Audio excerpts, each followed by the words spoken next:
All right, so we're about to do my least favorite thing in the world.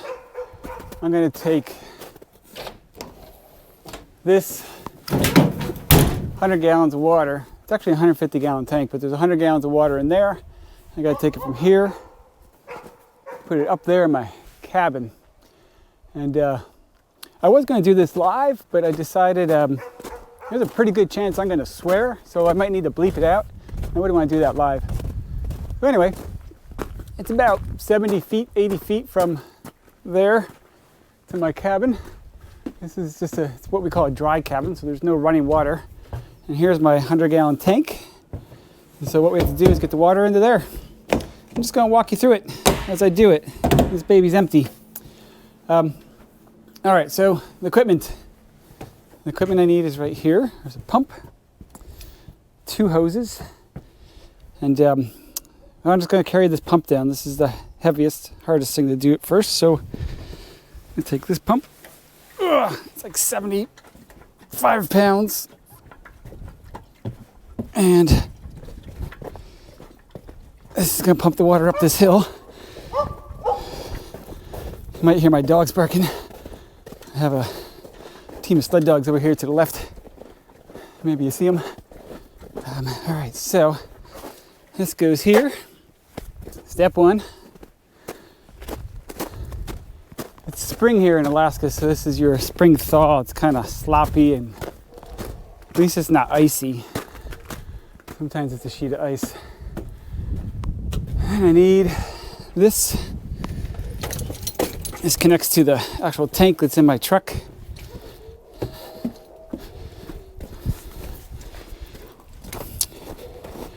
So I get that water. Maybe I'll do a little, I don't know if I'm going to show that video before. Maybe you've already seen it, or maybe I'm going to cut to it now. But I get the water, basically a couple places in town you can get water. It's just like basically pulling into a gas station. And they have little pumps, and you fill up your tanks, you drive off, and a lot of people, I'd say a good 20-30% of people in Fairbanks don't have running water. All right, so that connects to the pump. I hope you can see this. I'm not sure what the angle's like. And then I gotta get a little closer to my house because my hose is a little short. I use an industrial hose, you'll see here in a second. They didn't have 100 feet hose, so it's 75 feet and it's about 10 feet too short. So I have that line up there. All right, let me go get that hose.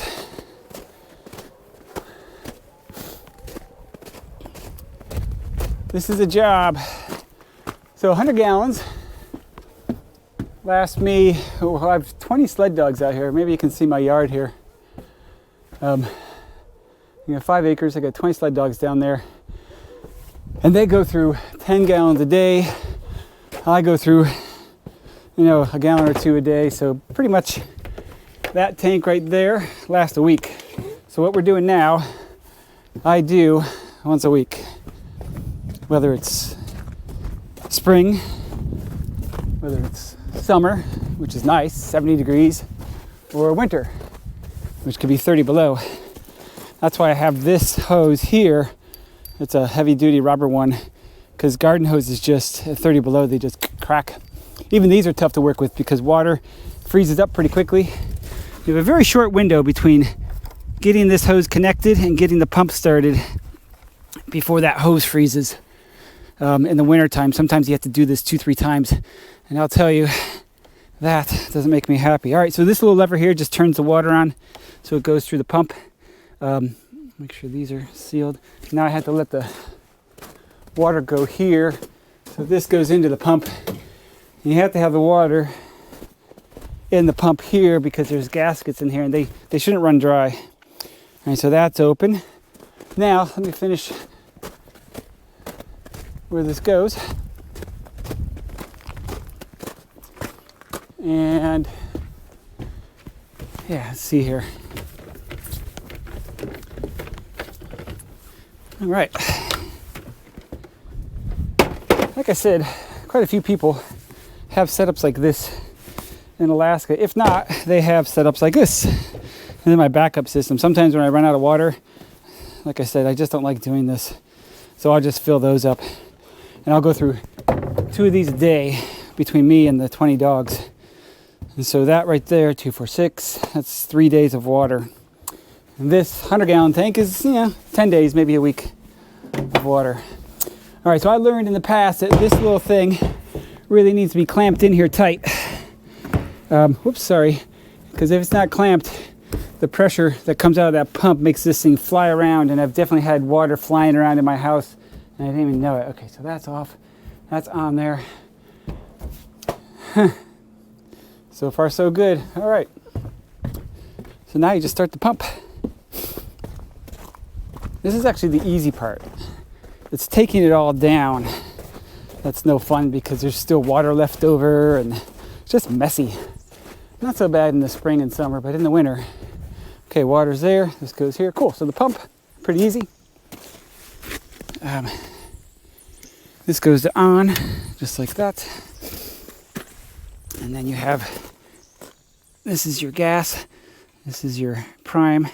This is your throttle. I'm going to turn the throttle mostly here. I guess this is a choke or a primer, either way. So that goes there to start. Usually this baby starts, I'm pretty happy with this little Honda.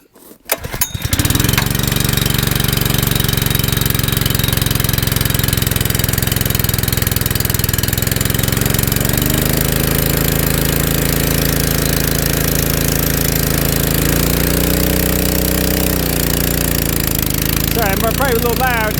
Cool, so yeah, it's coming out of here. You can feel it moving. And here we go, all the way up. Most of the time, it just works first time. It's like I said, here you go, you can see and hear it.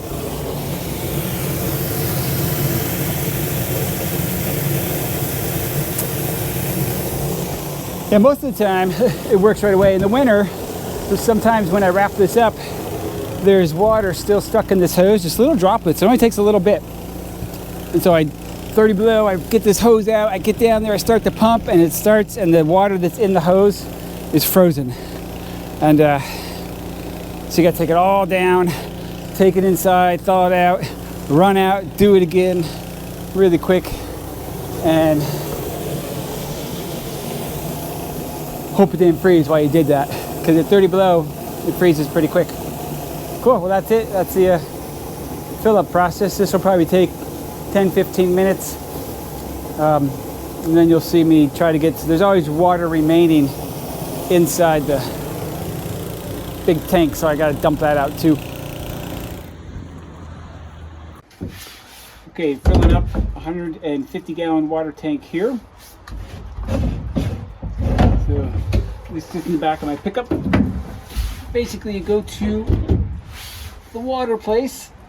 They give you something that looks like a giant way to fill up your gas tank, gas hose. It's gonna be loud for a minute. See, 150 gallons. This should take about a minute. A little longer. Pretty high pressure.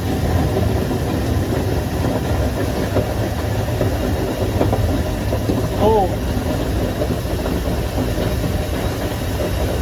I'll show you what it looks like.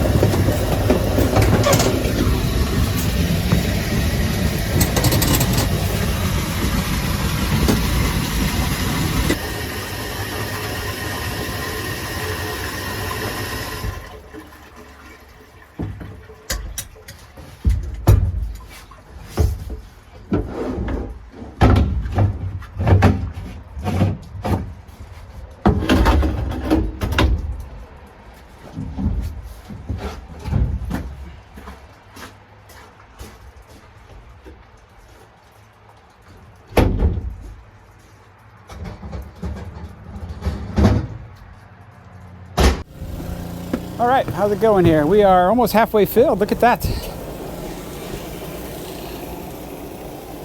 Yeah, so that's my water, dry cabin, right? So here's where your bucket comes out.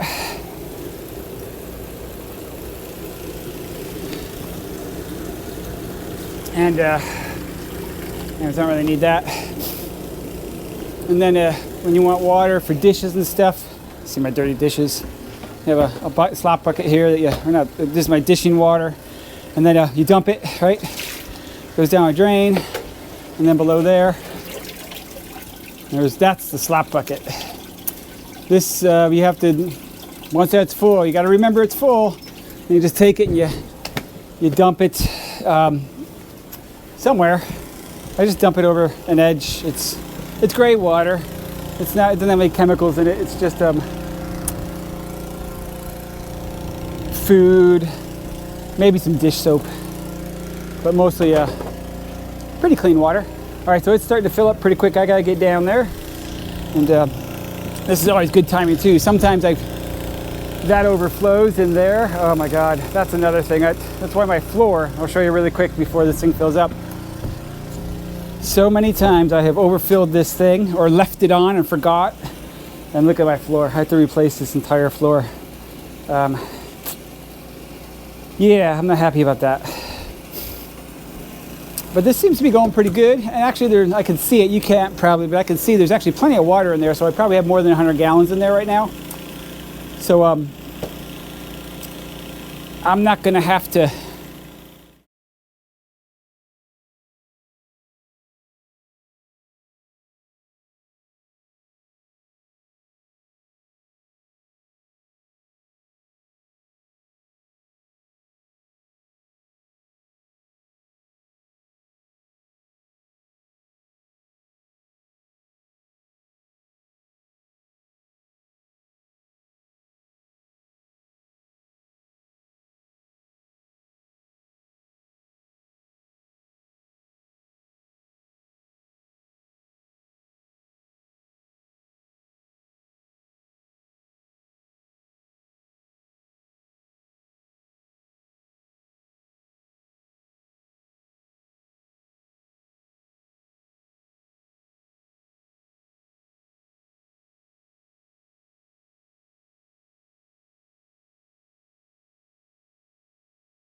All the water out of it. Time to put it all away.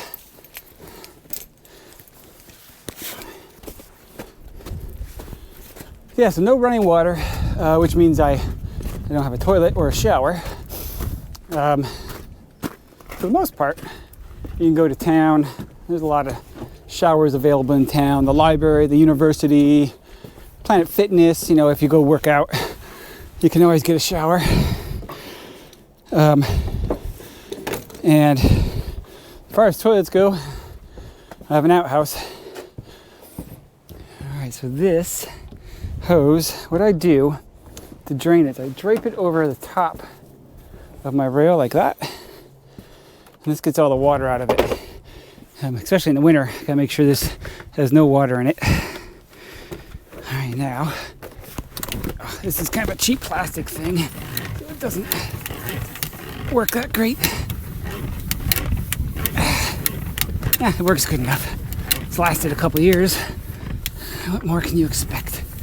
Now I just have to watch and make sure that this thing doesn't hit me in the head. All right. Oh my gosh, I didn't even swear yet. That's a little disappointing. This goes over here. All right. And now, a couple last things to do here.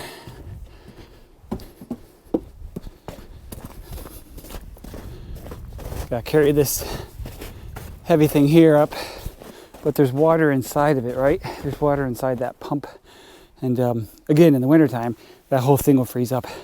So you always drain it. But first we're gonna get rid of this. This is just an adapter for that. There's a pretty cool system actually. These things, there's so many different adapters that you can have for your systems. You could use a power washer. Actually, that's basically a power washer. All I need is a wand. I could power wash something. You could use it for all sorts of stuff. And now I have to take this tank. Not too heavy. No, I mean it's heavy, but it's more awkward than anything. But I'm just gonna set it down there. It has little handles right here. They're not that big though. All right, cool. I'm just gonna slide it down.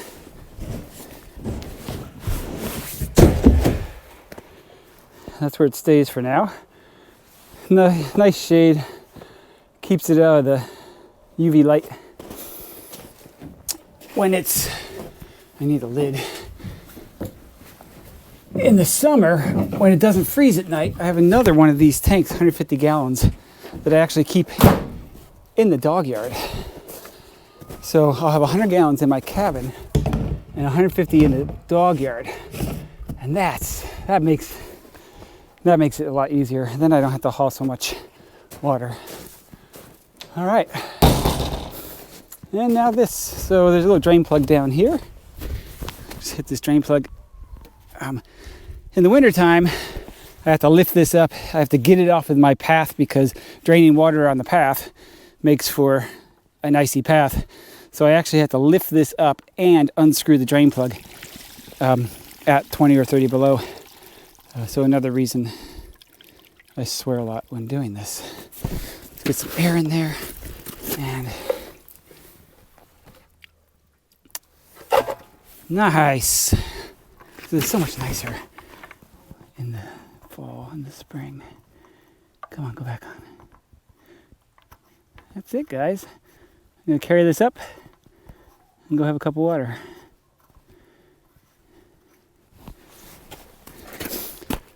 Oh, you gotta be careful when you carry this now because it's very hot. A little exhaust thing. It's like it's an exhaust pipe basically. It's very, very hot.